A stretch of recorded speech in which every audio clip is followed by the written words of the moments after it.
Hello नमस्कार आदाब सत श्री अकाल। Welcome back to my YouTube channel Avinash sir classes. So students, आज के वीडियो में हम लोग डिस्कस करने वाले हैं एडमिशन ऑफ ए पार्टनर का एक और नए वीडियो के बारे में, एक और नए क्वेश्चन के साथ। तो इससे पहले एडमिशन ऑफ पार्टनर रिगार्डिंग बहुत सारा वीडियो मतलब हमारे चैनल पे अपलोड हुआ है। आप लोग अगर वो वीडियो नहीं देखे हैं तो डिस्क्रिप्शन में लिंक है, आप जाकर के चेक कर सकते हैं। आज जो हम लोग क्वेश्चन करने वाले हैं वो क्वेश्चन है 22। तो बिना समय वेस्ट किए हम लोग डायरेक्ट आते हैं क्वेश्चन पर। तो क्वेश्चन है जो आप लोग को स्क्रीन पर शो हो रहा होगा, Usha and Asha are partners in a firm sharing profit in the ratio of 3:2। तो उषा और आशा पार्टनर है जिसमें होगा रेशियो कितना दिया हुआ था 3:2। Their balance sheet as a 31 March 2020 was as follows. Balance sheet दिया हुआ है। उसके बाद अगर उसमें एडजस्टमेंट्स का बात करें कि कौन पार्टनर मतलब इंटर हुआ है, बिपाशा। तो बिपाशा जो है वो पार्टनर के रूप में मतलब क्या इंटर हुई है। Is admitted into the partnership giving her 1/5 share in the profit. कितना फ्यूचर शेयर के लिए 1/5 share. Bipasha is to bring in 30,000 as a capital, और अपने साथ कितना रुपया कैपिटल लेके आई है 30,000। Under share of goodwill in cash subject to the following term. और गुडविल का शेयर यहाँ पे प्रीमियम फॉर गुडविल दिया नहीं है, हम लोग को पहले वो शेयर निकालना पड़ेगा फिर उसको बांटना भी है। तो पहला नंबर एडजस्टमेंट में क्या है, goodwill of the firm to be valued at 50,000। तो ये वैल्यूड गुडविल रिगार्डिंग क्वेश्चन है। तो जब भी गुडविल का जो फर्म का जो गुडविल है वो क्या दिया गया है, प्रीमियम फॉर गुडविल नहीं दिया है। कैसा गुडविल दिया रहता है, वैल्यूड गुडविल दिया रहता है, मतलब वो पूरा फर्म का है, मतलब उसमें तीनों पार्टनर का मतलब क्या शेयर है। तो पहले जो पार्टनर एडमिट हुआ रहता है उसका शेयर हम लोग निकालते हैं, फिर जितना शेयर आता है उसको सैक्रिफाइसिंग रेशियो में बांट दिया जाता है। तो यहाँ पे हम लोग सेम वैसा ही करेंगे। उसके बाद है stock is to be reduced by 10%। Stock का वैल्यू 10% से घट गया है। Provision for doubtful debt to be reduced by 2,500, और पीवीडी का वैल्यू भी 2,500 रुपए से घट गया है। Patents are valueless. ये एक एडजस्टमेंट बहुत इंपॉर्टेंट एडजस्टमेंट है। अभी पेटेंट्स वैल्यूलेस हो गया, मतलब पेटेंट का कोई वैल्यू नहीं है, वो क्या हो गया, नील हो गया। तो उसको हम लोग क्या करते हैं, जब भी इस टाइप का एडजस्टमेंट दिखे कि पेटेंट्स आर वैल्यूलेस, तो एसेट्स का वैल्यू घट रहा है इसलिए रिवैल्यूएशन का टू साइड में दिखाते हैं, और अब वो नील हो चुका है इसलिए बैलेंस शीट में उसको रिकॉर्ड ही नहीं करते हम लोग। उसके बाद there is a claim against claim for damages amounting to 400। एक आउटस्टैंडिंग मतलब क्लेम है डैमेज को लेकर के, जो भी लायबिलिटी है, जाहिर सा बात है, वो कितना है 400, जो नया हुआ है, मतलब नया अभी देखने को मिल रहा है, बैलेंस शीट में पहले से नहीं था। तो यहाँ भी क्या हो रहा है, लायबिलिटी इंक्रीज कर रहा है हम लोग का। फिर है the claim her now been accepted, उसका क्लेम को एक्सेप्ट किया गया है। तो prepare revaluation account, partners capital account and balance sheet, तो तीनों चीज हम लोग को बनाने के लिए बोला है। क्या क्या, रिवैल्यूएशन, पार्टनर्स कैपिटल और बैलेंस शीट। तो आइए इसका सॉल्यूशन करते हैं। तो सबसे पहले हम लोग क्या करेंगे, बैलेंस शीट जो दिया हुआ है उसको जस्ट कॉपी करेंगे। तो बैलेंस शीट का लायबिलिटी साइड में आप लोग देख रहे हैं कि क्रेडिटर है, जनरल रिजर्व है, बिल्स पेबल है और कैपिटल है। तो सबसे पहले हम लोग यहाँ पे क्या लिखेंगे, कैपिटल को लिखते हैं। तो कैपिटल्स लिख करके क्या है, उषा और आशा का नाम लिखा हुआ है, और हम लोग यहाँ पे थर्ड पार्टनर जो है अपना उसका भी नाम लिखेंगे, जो क्या है बिपाशा। अमाउंट यहाँ पे कुछ भी नहीं लिखना है, अमाउंट हम लोग का पार्टनर्स कैपिटल से जो मिलेगा उसको हम लोग यहाँ पे नोट डाउन करते हैं। उसके बाद जनरल रिजर्व, जनरल रिजर्व यहाँ पे कभी भी हम लोग रिकॉर्ड नहीं करते हैं। उसके बाद एक क्रेडिटर, तो क्रेडिटर का वैल्यू लिखेंगे फर्स्ट कॉलम में ना सेकंड कॉलम में, जिसके में एडजस्टमेंट रहेगा उसको फर्स्ट कॉलम में लिखते हैं, जिसमें एडजस्टमेंट नहीं है उसको सेकंड कॉलम में। तो अभी हम लोग एडजस्टमेंट पढ़े थे जिसमें क्रेडिटर में कोई भी एडजस्टमेंट नहीं था, इसलिए उसका वैल्यू को हम लोग क्या लिख देंगे, सेकंड कॉलम में, जो कि 30,000 दिया हुआ है समझ में। उसके बाद बिल्स पेबल है, तो बिल्स पेबल में भी कोई एडजस्टमेंट नहीं है, तो उसको भी हम लोग कहां लिख देंगे, डायरेक्ट सेकंड कॉलम में। तो यहाँ पे लायबिलिटी जितना भी दिया था वो कॉपी हो गया समझ में। अब आते हैं एसेट्स में। तो एसेट्स में कैश से शुरुआत किया, लेकिन हम लोग का जो फिक्स्ड एसेट्स होता है हम लोग वहां से शुरुआत करेंगे। जैसा है पहले यहाँ पे समझ में क्या है, बिल्डिंग, तो बिल्डिंग का वैल्यू लिखेंगे।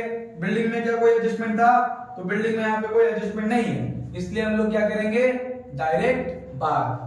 उसके बाद है पेटेंट, तो क्वेश्चन में दिया हुआ है पेटेंट आर वैल्यूलेस, पेटेंट का वैल्यू क्या हो गया, 0, नील हो गया, इसकी वजह से पेटेंट यहाँ पे रिकॉर्ड नहीं करेंगे हम लोग। जब भी लिखा है पेटेंट्स आर वैल्यूलेस, तो एसेट्स में जब भी पेटेंट लिखा रहेगा, लेकिन इसके बावजूद भी हम लोग न्यू जो बैलेंस शीट बनाएंगे वहां पे उसको रिकॉर्ड नहीं करते हैं। उसके बाद स्टॉक, उसके बाद क्या है, स्टॉक। स्टॉक में एडजस्टमेंट है, इसलिए स्टॉक को हम लोग कहां लिखेंगे, फर्स्ट कॉलम में। उसके बाद डेटर्स, डेटर्स में भी एडजस्टमेंट है, इसलिए उसको भी हम लोग कहां लिखेंगे, फर्स्ट कॉलम में। उसके बाद कैश, कैश को हमेशा ही एडमिशन ऑफ ए पार्टनर में फर्स्ट कॉलम में लिखा जाता है, तो इसको हम लोग कहां लिख दिए, फर्स्ट कॉलम। इस तरह से हम लोग क्या किए, जो भी बैलेंस शीट में जितना भी चीज था सबको क्या कर दिए, लायबिलिटीज वाला लायबिलिटीज में कॉपी हो गया, एसेट्स वाला एसेट्स में। कंडीशन एक ही है, जिसमें एडजस्टमेंट है वो फर्स्ट कॉलम, जिसमें एडजस्टमेंट नहीं है वो सेकंड कॉलम हो जाएगा। अब बनाएंगे हम लोग क्या, रिवैल्यूएशन अकाउंट, जिसका क्या टेक्निक है कि एसेट्स अगर घटेगा तो टू साइड, एसेट्स अगर बढ़ेगा तो बाई साइड। लायबिलिटीज में ठीक उल्टा, लायबिलिटीज अगर बढ़ेगा तो टू साइड, लायबिलिटीज अगर घटेगा तो बाई साइड। तो फर्स्ट एडजस्टमेंट तो हम लोग का गुडविल रिगार्डिंग है, जो यहाँ पे आएगा तो उसको अभी छोड़ देते हैं, आगे बढ़ते हैं। Stock to be reduce by 10%, stock का वैल्यू रिड्यूस हो गया है। तो स्टॉक में एसेट्स है, रिड्यूस मतलब क्या होता है, कम होना। स्टॉक कम होगा मतलब एसेट्स कम हो रहा है। एसेट्स कम होने से कहां लिखते हैं हम लोग, टू साइड में, तो यहां लिखेंगे टू स्टॉक अकाउंट। कितना परसेंट घट जा रहा है, 10%। स्टॉक का अमाउंट कितना था हम लोग का, 40,000, 40,000 का 10%, जो कितना हो जाएगा, 4। और लगे हम लोग स्टॉक से उसको क्या कर देंगे, लेस। क्या बोल करेंगे, रिड्यूस। यहाँ पे हम लोग डिप्रिसिएशन वर्ड यूज नहीं करेंगे, रिड्यूस वर्ड या डिक्रीज वर्ड का यूज करेंगे। एप्रिसिएशन और डिप्रिसिएशन का यूज कब करते हैं, फिक्स्ड एसेट्स में, जैसे बिल्डिंग, मशीन और फर्नीचर आने पर। यहाँ पे रिड्यूस हो गया वैल्यू, 40 से 4 माइनस कर देंगे तो कितना हो जाएगा, 36। उसके बाद क्या है, provision for doubtful debt to be reduce by 2500, यानी प्रोविजन फॉर बैड डेट यानी पीबीडीटी का वैल्यू क्या हो रहा था, 2500 रुपया और डिक्रीज हुआ। यहाँ पे रिड्यूस टू नहीं लिखा है, रिड्यूस बाय, मतलब 2500 रुपया क्या हो गया है, डिक्रीज हो गया है। तो पीबीडीटी यानी हम उसको क्या बोले थे, लायबिलिटी, क्योंकि उसके वजह से डेटर मेरा क्या होता है, कम। कोई भी टाइप का प्रोविजन होता है वो मेरे लिए क्या होता है, लायबिलिटी ही होता है। तो प्रोविजन का घटना मतलब लायबिलिटीज का घटना होगा। तो लायबिलिटीज घटने से कहां लिखेंगे हम लोग, बाय साइड। तो by provision for bad debt account, कितना रुपया, पूरा का पूरा 2500 रुपया से घट गया। तो पहले कितना था, 5000, अब यहाँ पे क्या हुआ, 2500 घटा है, तो ऐड नहीं कर देंगे, क्या करेंगे, लेस। 5000 में से 2500 गया तो कितना बचा, 2500। तो वही वाला चीज पीबीडीटी के रूप में क्या होगा, यहाँ पे लेस होगा। माइनस करेंगे तो कितना हो जाएगा, 47,500। Next, patents to be valueless, patents का वैल्यू क्या हो गया, वैल्यूलेस हो गया, मतलब नील हो गया। तो एसेट्स घट रहा है, इसलिए हम उसको यहां लिखेंगे। और कितना रुपया था पेटेंट का वैल्यू, 10,600, पूरा का पूरा यहाँ पे आ जाएगा, और एसेट्स में रिकॉर्ड ही नहीं होगा। यही ट्रीटमेंट है जब ये एडजस्टमेंट है, पेटेंट्स आर वैल्यूलेस। उसके बाद है there is a claim against the firm for damages. तो क्लेम है यहाँ पे प्रोविजन फॉर क्लेम, यानी प्रोविजन मतलब ही लायबिलिटीज होता है। पहले कोई क्लेम नहीं था, अभी आएगा, यानी लायबिलिटीज इंक्रीज करेगा। लायबिलिटी इंक्रीज करने से कहां होगा, to side, to provision for claim of damages, ये लिखेंगे। कितना रुपया है, 400, और उसको लायबिलिटी में भी हम लोग क्या कर देंगे, रिकॉर्ड कर देंगे।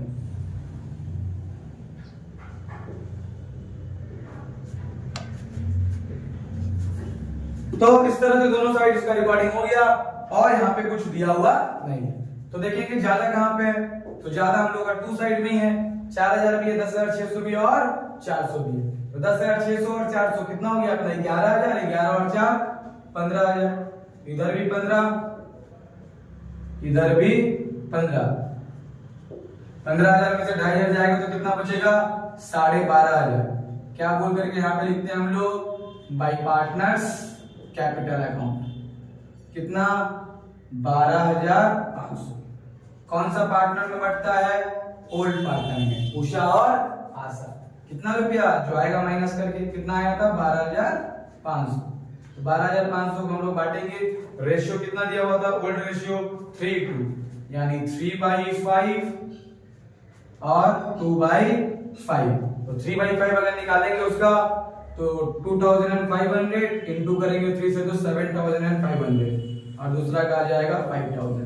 तो एक का आ गया 7,500, एक का आ गया 5,000। इस तरह से अपना रिवैल्यूएशन अकाउंट क्या हो गया, कंप्लीट। अब हम लोग क्या बनाना है, पार्टनर्स कैपिटल अकाउंट। जिसमें सबसे पहले क्या बताया गया है कि सबसे पहले आप लोग को लिखना है बाई बैलेंस बीडी, वो लिख करके कैपिटल कितना कितना कैपिटल है 60 और 30, 60,000 और 30,000। उसके बाद बोले कि अगर रिजर्व रहेगा तो रिजर्व को बांटेंगे, तो क्वेश्चन में जनरल रिजर्व है, लिखेंगे बाई जनरल रिजर्व जो कितना रुपया दिया हुआ है 40,000। तो जो भी जनरल रिजर्व रहता है उसको हम लोग वर्किंग नोट में बांट करके दिखाते हैं, लिखेंगे डिस्ट्रीब्यूशन ऑफ रिजर्व ऊषा और आशा 40,000 इंटू 3/5 इंटू 2/5। तो पहले का आ जाएगा 24,000 और दूसरा का आ जाएगा 16,000। हम लोग यहाँ लिख देंगे 24,000 और 16,000। उसके बाद प्रॉफिट एंड लॉस ढूंढते हैं, तो सम्स में प्रॉफिट एंड लॉस नहीं है, तो फोर्थ स्टेप क्या होता है, ऊपर रिवैल्यूएशन में पार्टनर्स कैपिटल अगर बाई साइड है तो टू साइड हो जाएगा, टू साइड है तो बाई साइड। तो यहाँ पे बाई साइड है, यहाँ पे क्या हो जाएगा to side, to revaluation account bracket में क्या कर देंगे लॉस लिख देंगे, इधर आने से लॉस होता है, इधर आने से प्रॉफिट। कितना कितना आया था 7,500 और 5,000। उसके बाद हम लोग क्या करते हैं, उसके बाद हम लोग क्या करेंगे प्रीमियम फॉर गुडविल। तो प्रीमियम फॉर गुडविल लिखे यहाँ पे, लेकिन इस क्वेश्चन में प्रीमियम फॉर गुडविल डायरेक्ट नहीं निकाल के दिया हुआ है, क्वेश्चन में क्या लिखा हुआ है वैल्यूड गुडविल।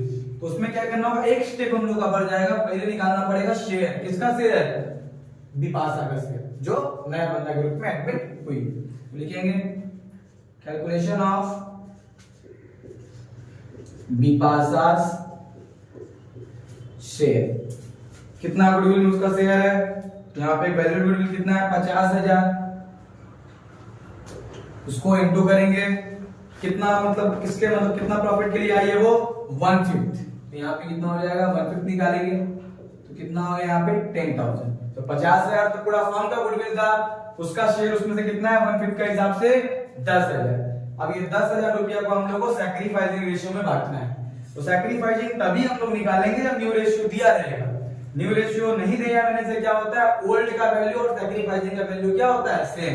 तो यहाँ भी नया रेशियो नहीं दिया है तो हम लोग डायरेक्ट ओल्ड रेशियो यानी वही वाला वैल्यू क्या है मेरा सैक्रिफाइसिंग रेशियो होगा, तो उसी में बांट देंगे हम लोग। यानी कौन सा रेशियो बांट देंगे 3:2 में बांट देंगे इसको। लिखेंगे डिस्ट्रीब्यूशन ऑफ गुडविल, उषा और आशा में पैसा बटेगा 10,000 रुपया 3/5 जो कि 6,000 होगा और 2/5 जो कि 4,000। तो यहाँ लिख दिए हम लोग 6,000 और यहाँ लिख दिए हम लोग 4,000। और सबसे लास्ट में हम लोग क्या लिखते हैं नया बंदा के द्वारा जितना कैपिटल लेके आया गया है। तो कितना कैपिटल यहाँ पे लेके आई है विपाशा 30,000। तो यहाँ हम लोग कितना लिख दिए 30,000। तो ये पूरा पार्टनर्स कैपिटल में इतना ही सब चीज क्या होता है हमेशा रिकॉर्ड होगा। तो हम लोग अब करेंगे ऐड, तो जोड़ते हैं कितना है 60 और 24 84 और 6 90 90,000। 90,000 में 7,500 अगर हम लोग घटा देंगे तो आ जाएगा 82,500 82,500। इसमें 30,000 और 4 30 और 4 सॉरी 30 और 4 30 और 4 34 34 और 16 50। टोटल ऐड करें कितना हो गया 50,000 और 50,000 में से 5,000 माइनस करेंगे तो कितना हो जाएगा 45 यानी 45। उसके बाद यहाँ पे अकेले ही है 30,000, इधर भी 30,000 और इधर कुछ घटाने को नहीं है इसलिए यहाँ भी 30,000। ये जो बैलेंस शीट हुआ वही वाला क्या हो जाएगा अपना कैपिटल। कितना कितना है 82500 45,000 और 30,000। तो कितना और ऐड करके 80 और 40 1,20,000 2 1,22,000 5 1,27,000 30 1,57,500 157,500। अब लास्ट ट्रीटमेंट कैश के साथ प्रीमियम फॉर गुडविल ऐड होगा जो कि 10,000 रुपया था उसका शेयर का, और कैपिटल ऐड होगा जो किसके द्वारा लाया गया है विपाशा के द्वारा लाया गया है। कितना 30,000। तो 30,000 और 10,000, 40, 40 और 20, 60, 9, 69,400, 69,400। ये हो गया। हम लोग क्या करेंगे, ऐड करेंगे तो कितना होगा, 1,57,000 और 30, 1,87,500, 1,87,000 और 5, 1,92,000, 10, 2 लाख 2, 10, 2 लाख 12, 2,12,900। इस साइड कितना आ गया, 2,12,900। इधर अगर हम लोग जोड़े 60 और 36, 96 हो जाएगा, 96 और 40, 96 और 40, 1,36,000, 1,36,000, 7, 1,43,500 और 4, 1,43,900, 60, 2,03,909, 2,12,900। ऐड करेंगे तो यहाँ भी कितना आ जाएगा, 2,12,900। आई होप ये क्वेश्चन सबको समझ में आया होगा। क्वेश्चन से रिगार्डिंग कोई भी अगर आप लोगों को डाउट होता है तो आप लोग हमें कमेंट सेक्शन में कमेंट कर सकते हैं और हमें इंस्टाग्राम में फॉलो कर सकते हैं, जिसका लिंक डिस्क्रिप्शन में दिया हुआ है। तो वीडियो अगर पसंद आया तो वीडियो को लाइक कीजिए और अपने दोस्तों के साथ ज्यादा से ज्यादा शेयर कीजिए और हमारे चैनल में नए हैं तो चैनल को सब्सक्राइब कीजिए। Thank you.